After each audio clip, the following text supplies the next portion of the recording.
When we think about dangerous places, our minds usually jump to war zones or maybe cities with high crime rates. But today, we're diving into a different kind of threat. We're talking about a danger that's literally baked into the landscape of our planet. We're going to the places where it really feels like the Earth itself has a vendetta against us. Okay, so take a good look at this. It's a world map. Super familiar, right? We see the borders, the cities. It's the whole story of human civilization, all laid out in these nice, neat lines. But here's the thing. This map, the one we all grew up with, it's kind of lying to us. Because a map like this doesn't just show you where to go. Oh no, it also hides the places you should never, ever set foot in. The places where the basic rules of survival just get thrown right out the window. I mean, these are landscapes that aren't just dangerous by accident. They feel like they were fundamentally designed to be lethal. It's not just a quirk of nature, it's the very soul of the place. So, let's be clear. Forget about human threats. In these spots, the environment is the enemy. The air, the water, the very ground beneath your feet, they've all been weaponized. So how about we build our case? Let's walk through 7 pieces of evidence, 7 locations that prove just how dangerous a simple map can be when you don't really know what you're looking at. And our first exhibit is a place with a refreshingly honest name. Seriously, Death Valley isn't just some dramatic flair. It's a literal warning sign. In Death Valley, the heat itself has been weaponized. It's not just about the record-breaking air temperature, which is bad enough. No, the ground itself can reach almost 200 degrees Fahrenheit. Let me put that in perspective for you. If you fall, your skin will literally cook on contact. This isn't just feeling warm, it's a constant active assault on your body. Okay, let's move on to exhibit number 2. And this one is sneaky. Mount Washington isn't some massive Himalayan giant. It's a pretty small mountain in New Hampshire, really, but its location, right where several major storm tracks smash together, gives it a truly deadly secret. You see, this mountain holds the world record for the highest wind speed ever measured on the surface of the Earth.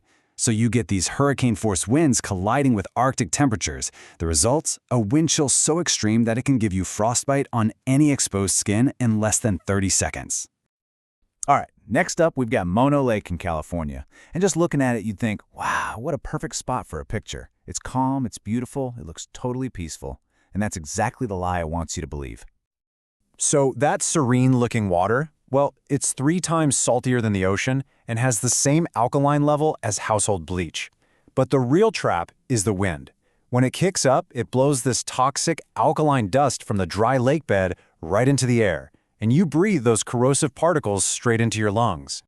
Let's head over to Hawaii, to the Kilauea volcano. Now, when we think of volcano danger, we picture these massive explosions and rivers of lava, right? But Kilauea, it's way more sinister than that.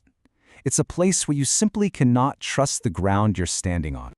See, you're not walking on solid rock. You're walking on this fragile crust that's just suspended over a whole network of lava tubes.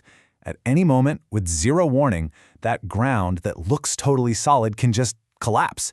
And if that somehow doesn't get you, the constant, invisible release of toxic volcanic gases will poison you without you even knowing it. Our 5th stop looks like something from another planet, or maybe a superhero's secret hideout. Mexico's Cave of Crystals is just breathtaking. It's filled with these giant, perfectly formed selenite crystals. It's a geological masterpiece. And it is also an incredibly efficient death trap. The air inside is over 130 degrees Fahrenheit, with nearly 100% humidity. Now, in that kind of environment, your sweat can't evaporate. Your body has no way to cool itself down. Your core temperature just skyrockets, and fluid starts to build up in your lungs. You don't burn to death. You literally drown in the air you're trying to breathe. Let's jump over to Africa for our 6th piece of evidence, Lake Natron in Tanzania. This is another one of those places that looks surreal, almost beautiful, with this deep red color. But its beauty is just a mask for a really bizarre and deadly secret.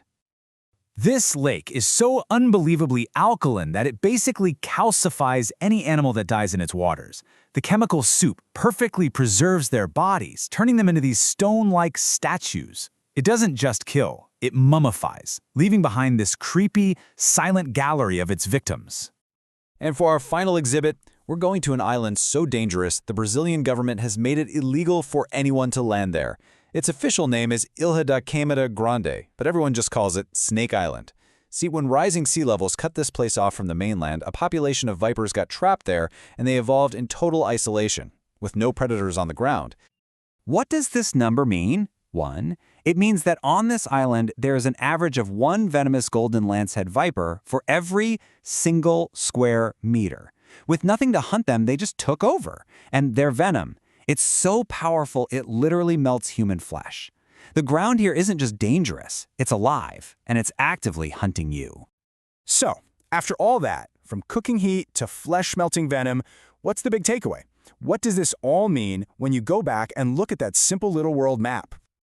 Well, the truly chilling thought is that these 7 places, they're not special cases. They're just the famous ones. The planet is absolutely littered with these pockets of extreme, hostile geography that most of us have never even heard of.